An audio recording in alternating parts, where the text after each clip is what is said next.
रात के 2 बजे जब पूरा शहर सो रहा होता है तब उत्तर प्रदेश के एक छोटे से कस्बे नौरंगपुर से एक अकेली बस निकलती थी। ये कोई साधारण बस नहीं थी दोस्तों।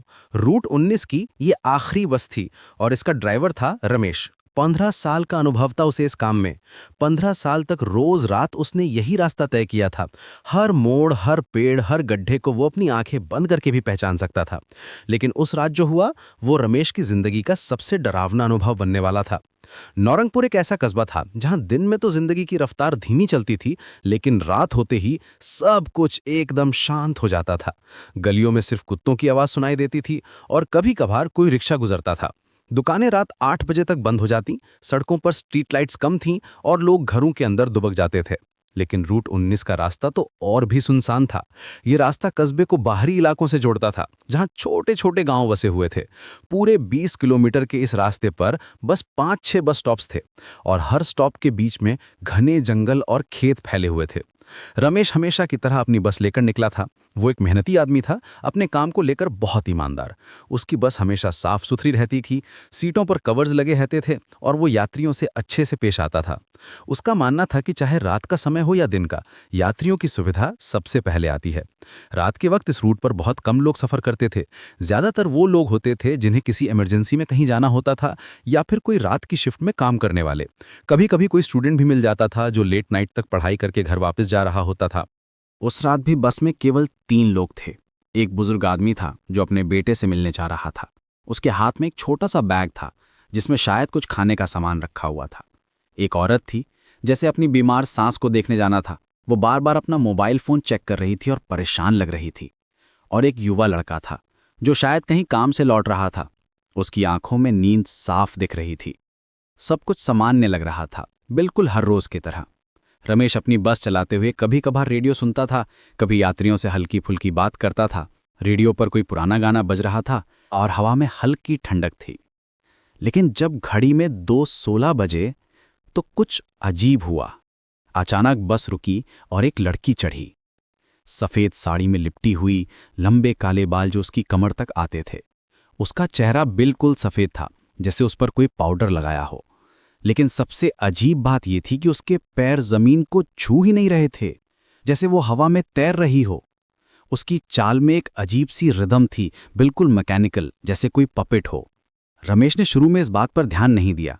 उसे लगा कि शायद रात का अंधेरा है, इसलिए सही से दिख नहीं रहा, या फिर वो कोई लंबे हील वाली चप्पल पहनी हुई है।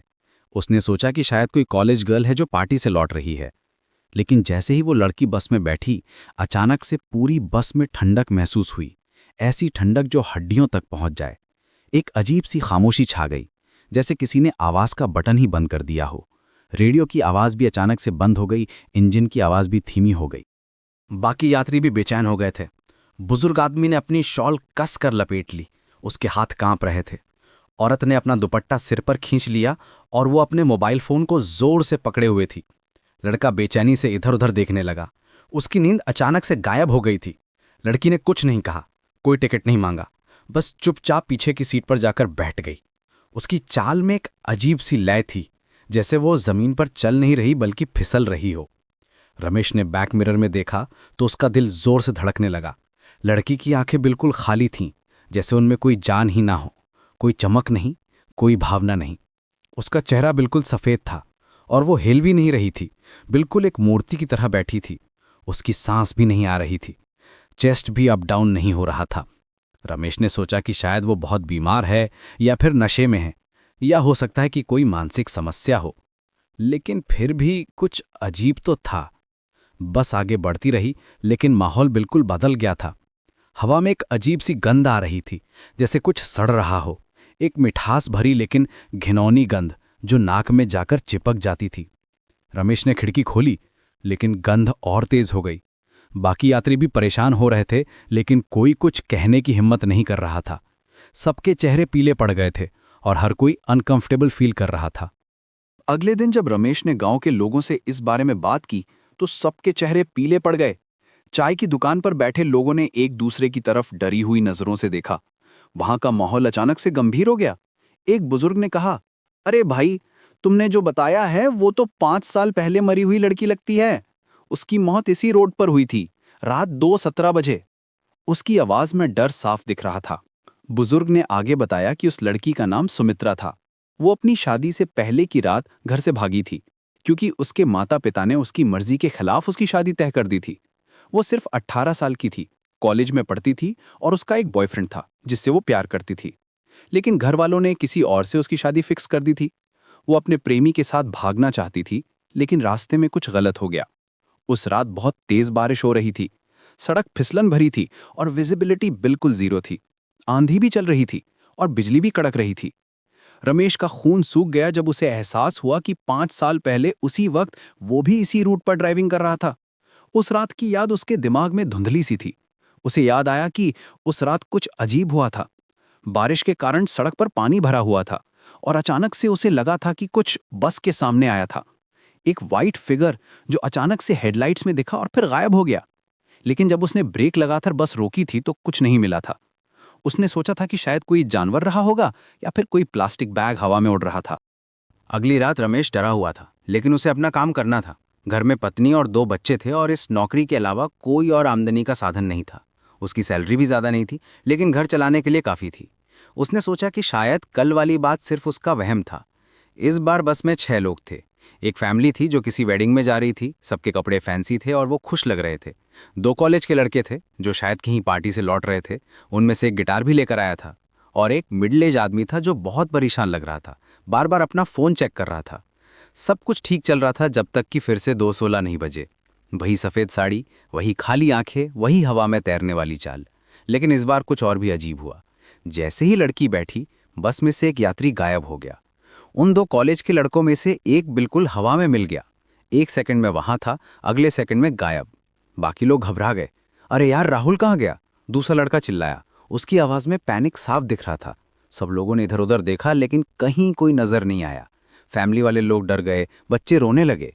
मिडिल एज आदमी की सांस तेज हो गई, उसके माथे पर पसीना आ गया। रमेश ने बस रोकी और सब लोगों ने मिलकर ढूंढा, लेकिन कुछ भी नहीं मिला। ना कोई निशान, ना कोई आवाज़, ना कोई सुराग। जब उन्होंने सीसीटीवी कैमरा चेक किया तो कुछ भी नजर नहीं आया। ना तो वो लड़की दिखी, नहीं गायब हुआ यात्री। कैमरा में सिर्फ बाकी लोग दिख रहे थे जो बेचैनी से इधर उधर देख रहे थे। ये बात और भी डरावनी थी। अगर कैमरा में कुछ नहीं दिख रहा तो फिर क्या हो रहा था? क्या सबका दिमाग खराब हो गया था या फिर कुछ सुपर नेचुरल हो रहा था? रमेश की समझ में कुछ नहीं आ रहा था। वो जानता था कि कुछ तो गड़बड़ है, लेकिन क्या करे? पुलिस में रिपोर्ट करे तो कौन यकीन करेगा? कहेंगे कि पागल हो गया है। अगली रात फिर से वही हुआ। लड़की आई और एक और यात्री गायब हो गया। इस बार एक बुजुर्ग औरत थी जो अपनी बेटी से मिलने जा रही थी। वो भी बिल्कुल हवा में मिल गई। 1 सेकंड में वहां थी, अगले सेकंड में गायब। इस बार रमेश ने हिम्मत करके लड़की से बात करने की कोशिश की। उसके हाथ कांप रहे थे, आवाज में कंपन था, लेकिन फिर भी उसने कहा, बहन तुम कहाँ जाना चाहती हो? उसकी आवाज बेरली विस्पर में निकली। लड़की ने धीरे से अपना सिर उठाया और कहा, मैं रोज इसी बस में आती हूं। उसकी आवाज में एक अजीब सी गूंज थी, जैसे वो कहीं दूर से आ रही हो, जैसे किसी गहरी गुफा से आवाज आ रही हो। उसके शब्दों में कोई जिंदगी नहीं थी, कोई इमोशन नहीं था, बिल्कुल एक रोबोट की तरह बोल रही थी। रमेश के रोंगटे खड़े हो गए, उसकी पीठ पर ठंडा पसीना आ गया। उसने फिर पूछा, लेकिन तुम जाना कहाँ चाहती हो? लड़की ने जवाब नहीं दिया, बस मुस्कुराई। वो मुस्कुराहट इतनी डरावनी थी कि रमेश का दिल बैठ गया। उसके होंठ तो मुस्कुराए थे, लेकिन आंखों में वही खालीपन था, जैसे कोई डेड पर्सन मुस्कुरा रहा हो। अगली रात जब रमेश ड्यूटी पर गया तो उसने देखा कि बस स्टैंड पर कोई नहीं था।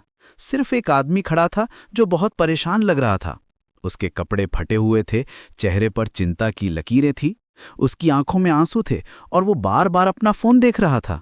उसने रमेश से कहा, भाई मुझे बहुत ज़रूरी काम है। मेरी बीवी को हॉस्पिटल में एडमिट करना है। उसकी तबीयत अचानक से बहुत ख़राब हो गई है। प्लीज़ मुझे ले चलो। रमेश का दिल पिघल गया और उसने हाँ कर दी। बस चलने के कुछ देर बाद रात 2:17 बजे अचानक से रोने की आवाज़ आने लगी। पहले धीमी, फिर तेज। ये कोई साधारण रोना नहीं था, ये एक औरत का रोना था। लेकिन इसमें इतना दर्द था, इतनी तकलीफ थी कि सुनने वाले का दिल दहल जाए, जैसे कोई बहुत बड़ा गम हो, कोई बहुत बड़ा लॉस हो। रमेश और वो यात्री दोनों घबरा गए। आवाज़ बस के अंदर से ही आ रही थी, लेकिन कोई दिख नहीं रहा था। आवाज़ धीरे धीरे तेज होती गई और फिर अचानक से खिड़की पर एक सफ़ेद चेहरा दिखा। आंखों से खून बह रहा था, मुंह खुला हुआ था और उसमें से एक डरावनी चीख निकल रही थी। चेहरा इतना विकृत था कि देखने वाले की सांस रुक जाए, जैसे किसी एक्सीडेंट में चेहरा क्रश हो गया हो। यात्री इतना डर गया कि वो चलती बस से कूद गया। उसकी चीख सुनाई दी, लेकिन फिर अचानक से सब कुछ शांत हो गया। रमेश ने तुरंत ब्रेक लगाई और देखा, लेकिन वो आदमी कहीं नजर नहीं आया। बिल्कुल गायब हो गया था। सड़क पर कोई निशान नहीं, कोई आवाज नहीं, जैसे वो कभी था ही नहीं। रमेश का दिमाग चकरा गया। वो समझ नहीं पा रहा था कि क्या हो रहा है। क्या वो पागल हो रहा है या फिर कुछ सुपर नेचुरल हो रहा है। इसके बाद रमेश ने अपनी नौकरी छोड़ने का फैसला किया।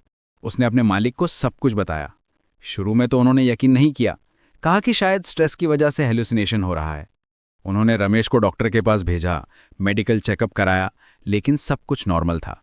लेकिन जब और भी ड्राइवरों के साथ ऐसा हुआ तो बात सीरियस हो गई। दूसरे ड्राइवर ने भी वही कहानी सुनाई, तीसरे ने भी, चौथे ने भी। सभी ने एक ही बात कही। रात 2:17 बजे एक सफ़ेद साड़ी वाली लड़की बस में चढ़ती है और फिर यात्री गायब हो जाते हैं। ट्रांसपोर्ट कंपनी के मालिकों को लगा कि कहीं कोई बड़ा स्कैम तो नहीं चल रहा, लेकिन जब पुलिस इन्वेस्टिगेशन हुई तो कुछ भी नहीं मिला। सबके स्टेटमेंट्स मैच कर रहे थे, लेकिन कोई एविडेंस नहीं था। आखिरकार सरकार ने उस रोड को बंद कर दिया। रूट 19 ऑफिशियली कैंसिल हो गया। लेकिन कहानी यहीं खत्म नहीं हुई। लोगों ने देखा कि रात 2:17 बजे एक बस अभी भी उस रोड पर दिखती है, बिना ड्राइवर के, अपने आप चलती हुई। कभी दिखती है, कभी गायब हो जाती है, जैसे कोई मिराज हो। गांव के लोगों ने बताया कि वो बस बिल्कुल ट्रांसपेरेंट दिखती है, जैसे कोई घोस्ट हो। उसकी लाइट्स जलती रहती हैं, इंजन की आवाज़ आती रहती है, लेकिन अंदर कोई नहीं दिखता। कुछ लोगों ने कहा कि उन्होंने बस के अंदर शैडोज़ देखी हैं जो हिलती रहती हैं, जैसे कोई पैसेंजर्स बैठे हों, लेकिन साफ दिख नहीं रहे। एक दिन रमेश से रहा नहीं गया। उसे लगा कि वो लड़की उसे बुला रही है। रात में उसके सपने में आती थी, दिन में भी उसकी आवाज़ सुनाई देती थी। मैं रोज़ इसी बस में आती हूँ, यही आवाज़ बार बार उसके कानों में गूंजती रहती थी। उसकी पत्नी कहती थी कि वो पागल हो रहा है, लेकिन रमेश को लगता था कि वो लड़की उससे कुछ कहना चाहती है। शायद वो उसे माफ़ करना चाहती है या फिर कोई मैसेज देना चाहती है। वो रात 2 बजे उस बंद रोड पर गया। रास्ता बिल्कुल सुनसान था। दोनों तरफ बड़े बड़े पेड़ थे जिनकी शैडोज़ डरावनी लग रही थी। हवा में एक अजीब सी आवाज़ आ रही थी, जैसे कोई फुसफुसा रहा हो। पत्ते हिल रहे थे, लेकिन हवा नहीं चल रही थी। वहां पहुंचते ही उसे वो लड़की दिखी। इस बार वो और भी डरावनी लग रही थी। उसकी साड़ी अब फटी हुई थी, बाल बिखरे हुए थे और चेहरे पर गहरे निशान थे। उसकी आंखें अब और भी खाली लग रही थीं, जैसे उनमें अंधेरा भरा हो। वो धीरे धीरे रमेश की तरफ आ रही थी और उसके कदमों की आवाज़ नहीं आ रही थी, जैसे वो हवा में तैर रही हो। रमेश ने हिम्मत करके कहा, मुझे माफ़ कर दे, मुझे नहीं पता था कि उस रात क्या हुआ था। अगर मेरी वजह से तेरी मौत हुई है तो मैं सॉरी हूँ। मैं जानता हूँ कि मैंने गलती की है। उस रात बारिश हो रही थी, मुझे सही से देख नहीं रहा था। जब मुझे लगा कि कुछ हुआ है तो मैं डर गया था। मुझे रुकना चाहिए था, हेल्प करनी चाहिए थी। मैं एक कावड़ था।